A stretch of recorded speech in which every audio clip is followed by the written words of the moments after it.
Oh shit, y'all! You know what time it is? The Black Critic Guy back with another edition of a trailer roundup. So, without further ado, let's get started. I have a wide range of emotions for this trailer. Here's me happy for the trailer. Here's me excited for the trailer. Here's me befuddled from the trailer. Here's me a little concerned about the trailer. And here's me a little disappointed by the trailer. This trailer makes the film look like it's gonna turn out to be supercalifragilisticexpialidocious dog shit. This might be my second favorite trailer to drop in the last 2 weeks, as it looks fun, exciting, the animation looks fantastic, I love that they expanded more on what the story is going to be like here for the sequel, and I just can't wait to see Vanellope and Ralph interacting with each other. I love their friendship in the first film, I feel like they're really going to expand it here in the second film, and I also can't wait to see the inner conflict, the inner turmoil that Vanellope is going throughout the film about either going back to the video game store or staying in the internet. So overall, I can't wait to see this film. It has everything that I want to see and more. Now technically this doesn't count as a trailer reaction, as they haven't dropped a legit trailer for the film yet. They've only released promotional stills showing Joaquin Phoenix normal, Joaquin Phoenix in the makeup, and that one short kind of clip where you see him just standing and then light is passing through his face, and every time light passes through his face you see paint until it ends where it's full face paint. I just thought I'd give my thoughts and reactions about how the face paint looks, Joaquin Phoenix in the role, and all that good stuff.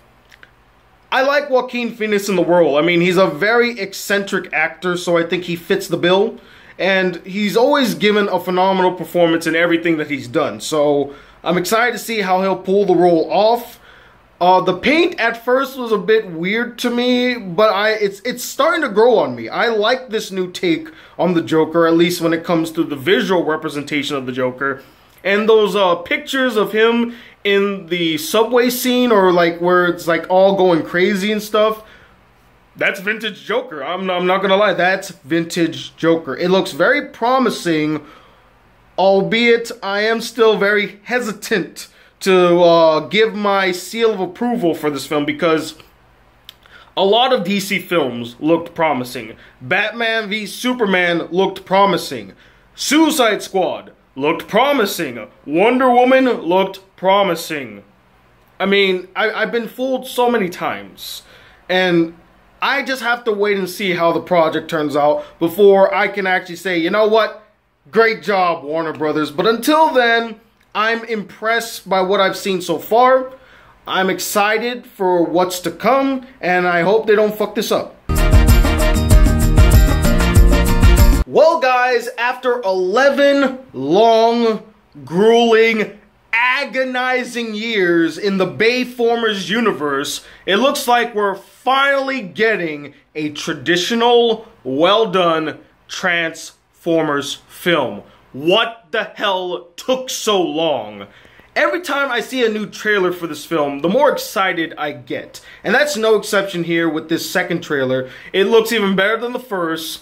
I like that they gave us more scenes with Bumblebee and Haley Steinfeld's character. I like to see how their bond's gonna grow throughout the film. It brings up a lot of questions like, where was she in the Bayformers films? Like, did she not just exist? Or are they just rewriting the whole thing? If they're rewriting the whole thing, I'm all for that. I'm actually all for that. I'm done with the Bayformers. I never want to see those atrocities ever again. And I'm so glad they brought back the vintage look of the Transformers. I mean, I saw Shockwave. I think I saw Soundwave too. The thing with the cassette popping out of his chest. I believe, isn't that Soundwave? I might be wrong. Correct me if I'm wrong. And seeing the classic look of Optimus Prime, I almost lost it. I was just in the back of my mind like, you got the touch, dun dun dun. You got the power, yeah. And that's the type of feeling I was feeling while watching this trailer. I'm like, yeah, we're finally gonna get a good Transformers film. Again, the only real issue I have is the inclusion of the military. Can we just not have a Transformers film where the military is in the damn film? I will say it is kind of clever that the Decepticons, living up to their names, are deceiving the humans into believing that Bumblebee is actually the criminal, the villain here that they need to stop. When in actuality, it's them. Although I did find it kind of weird that Starscream and that other guy, I think that was Barricade, they were like flying vehicles, then they turned into car vehicles. I don't remember the Transformers having multi-range transforming abilities. They usually stick with one item or one vehicle, and then that's what they're known for. So seeing them switch from an air vehicle to a land vehicle was strange, but I can accept that. You know, that's a nitpick. I can accept it still. Overall, trailer looks great. December can't get here any sooner. Let's go. So, I actually like the Fantastic Beasts movies more than I like the Harry Potter films because I feel like it's more expansive and it's really exploring the wizarding world the way that the Harry Potter films never did for me. So that's why I really enjoyed it. But this second trailer for Crimes of Grindelwald, it's not good. I found the trailer to be messy. Not like tonally messy or even visually or story-wise messy, but the presentation of the clips was just poorly constructed.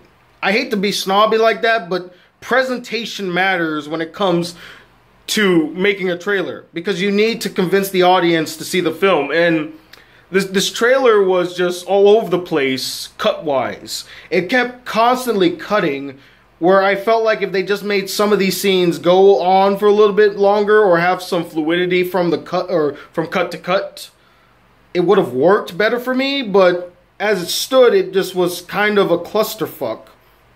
And again, very messy. I'm still gonna see the film. I still love Newt Scamander as the main character. I mean, he's probably one of my favorite characters in the Harry Potter universe now. Johnny Depp kills it. I can't wait to see him as Grindelwald. And I do like that they hint at the relationship between Dumbledore and Grindelwald. I hope they expand on it. They don't just, hey, you know, I kind of had this thing and then we're not going to talk about it anymore. No. Talk about it. Talk about it. I want to know. I want to know the full story. Because that sounds like a very interesting, complex, heart-wrenching tale that needs to be told. Other than that, that's really all I have to say about this trailer. It's just, it's kind of a mess. But I'm still excited to see it.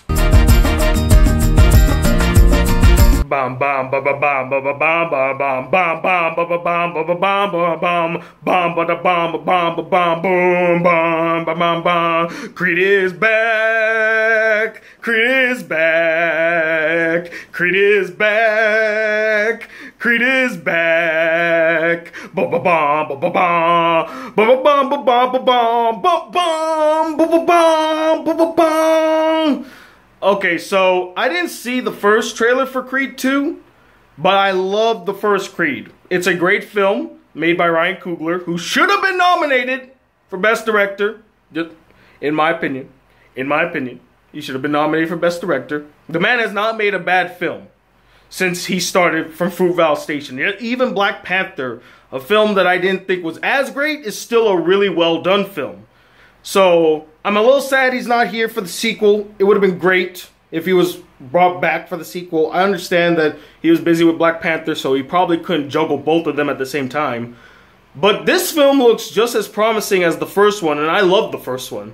And I'm actually taken aback that they're doing the whole son thing again, but this time it's Ivan Drago's son fighting against Apollo Creed's son. I think that makes for a really enticing story, kind of like this whole revenge story, like, your father killed my father, and now I'm gonna beat the crap out of you for the sins of your father. I guess, Ivan just cemented this hatred into his son. I actually like seeing Dolph Lundgren in this film, or in the trailer. He hasn't said a word because he's really not that good of an actor, but just his facial expressions was really great. And I really like how Rocky is telling Creed's son, hey, Adonis, do not go into that ring. The father of that man killed your father. I can only imagine what he's going to do to you. And this feels like a classic David and Goliath story, because if you see in the trailer, Ivan Drago's son is taller than Adonis. Taller. So there's a height difference, and there might be a weight difference. So he's going into a fight probably unprepared. I'm ready to see this throwdown. It's probably going to be way more exciting than the first one, and the first one was really well done. So overall, super excited for this one. Can't wait to see it. Da da da! Hey, ho! What do you know? Different location. What's going on here? This is kind of weird. I'm not used to Tony changing the location on me so suddenly. Don't calm down, guys. I'm just filming this at my work because 20th Century Fox thought it'd be a brilliant idea to drop a new trailer for the 4th installment of their new X-Men franchise, Dark Phoenix. Although I will give them credit that they planned it perfectly, so now I get to feature it in my latest edition of the BCG Trailer Roundup. I was literally editing the thing, and then they dropped the trailer. I'm like, oh god, I gotta talk about this now. So I watched the trailer, and I liked it. I find the trailer fascinating, though I think that the story they're trying to tell is very undeserved. And I'll touch on that a little later after I talk about a few things. Starting with the things I liked about the trailer. It looks sleek. The presentation was really good. There's this really cool shot where a young Jean Grey is in a car accident and she stops a shard of glass, or shards, little pieces of glass, from hitting her by using her psychic ability. That looks really cool. And there are 2 really great lines delivered by Magneto in this trailer. You didn't come here looking for answers. You came here looking for permission. You're always sorry, Charles, and there's always a speech. And nobody cares.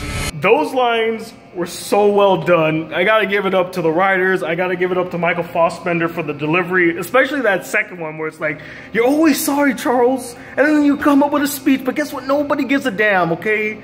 It's your fault. But as I stated earlier, I don't think that this story is deserved because they never really established the type of character that Jean Grey is in this new franchise. Like, I never really got a scope of her character, nor did I really empathize or connected with her in Apocalypse. So to make her the centerpiece of this film, when we only had one film before this to get a kind of grasp of the character, again, I don't think it's earned. I feel like they rushed into it, but considering that, you know, the Disney-Fox merger, they had to shoot it out. So, okay, we gotta make this film now because we're not gonna get a chance once Marvel gets the rights. So that's why they did it. I'm hoping for the best. You know, I like Sophie Turner as an actress. I did not like her performance, though, as Jean Grey. I'm hoping she can prove me wrong in this new film. I hope she brings that Game of Thrones acting chops that I know she can do. We'll just have to wait and see. So far, again, the trailer looks fine, but I am worried that the story might feel rushed and it still doesn't feel deserved to me. So don't drop the ball on this, Fox. This is your last chance. This is the 4th installment. And even, you know, they kind of hint that this is their last X-Men film, with the whole, like, playing a cover of This Is the End. Boom, boom, boom. My only friend. So don't screw this up, Fox. And that, ladies and gentlemen, was yet another classic BCG trailer roundup. Let me know what you guys thought of these trailers as well. I still don't have a camera, so I'm just using my phone camera, which is why I'm, you know, doing all these crazy angles for you guys right now. Don't know I look sexy from below. But yeah, so those are my thoughts. I would love to know what your thoughts are. You know, share them in the comment section below. I hope to see Night School tonight. I might be doing my review in this style. Oh, hi, Yakumo. How you doing? I might be doing it in this style because, again, still don't have a camera. But, yeah, you know, I just want to make more videos. It's been a while. I heard Cells at Work ends this week. And a particular black person has been watching the series lately. Not that I have anything to say about that because, you know, I haven't seen the series yet. Well, anyway, guys, if you'd like to see more videos of this channel, be a part of the Black Critic crew, please hit that subscribe button below. Like this video if you really enjoyed it. Join my Discord if you haven't done so already. There's a link in the description. And if you'd like to send me any fan letters, send it to this P.O. Box right up here. And by the way, speaking about that, I would stick around to this channel this weekend. Wink, wink, wink, wink, wink, wink, wink, wink. Till then, guys, if you... I already did that spiel. As always, I'm 21 II, the sweaty Black Critic Guy. Till then, peace, YouTube.